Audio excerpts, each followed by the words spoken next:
இந்தியாவை முதிர்ச்சியடைந்த கூட்டாட்சி நாடாக மாற்றும் வகையில் அரசியலமைப்பு சட்டத்தில் திருத்தங்கள் செய்ய வேண்டும் என்று முதலமைச்சர் ஸ்டாலின் வலியுறுத்தியுள்ளார்.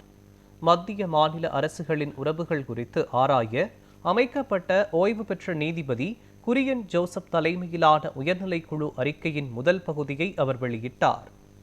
அந்த அறிக்கையின் நகலை சட்டமன்ற உறுப்பினர்களுக்கு வழங்கி பேசிய முதலமைச்சர் ஸ்டாலின், அனைத்து மாநிலங்களும் சுயாட்சி பெற்றவையாக இருக்க வேண்டும் என்பதே தமது கொள்கை என்று குறிப்பிட்டார்.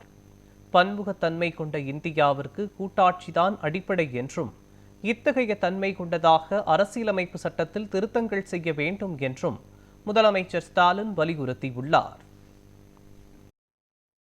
மாநிலத்தில் சுயாட்சி, மத்தியில் கூட்டாட்சி என்பதை ஐம்பெரும் முழக்கங்களில் ஒன்றாக வடித்து தந்தார்.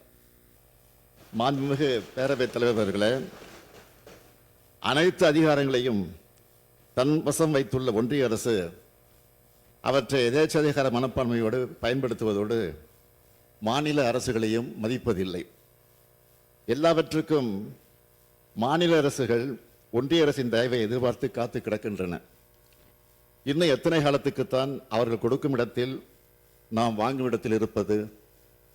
இந்த நிலை மாற வேண்டும். இந்த பிரச்சனைகளுக்கு தீர்வு காண வேண்டும் என்ற நம்முடைய நோக்கத்துக்கான விடைதான் ஒன்றிய மாநில உறவுகள் குறித்த உயர்நிலை குழுவின் அறிக்கை.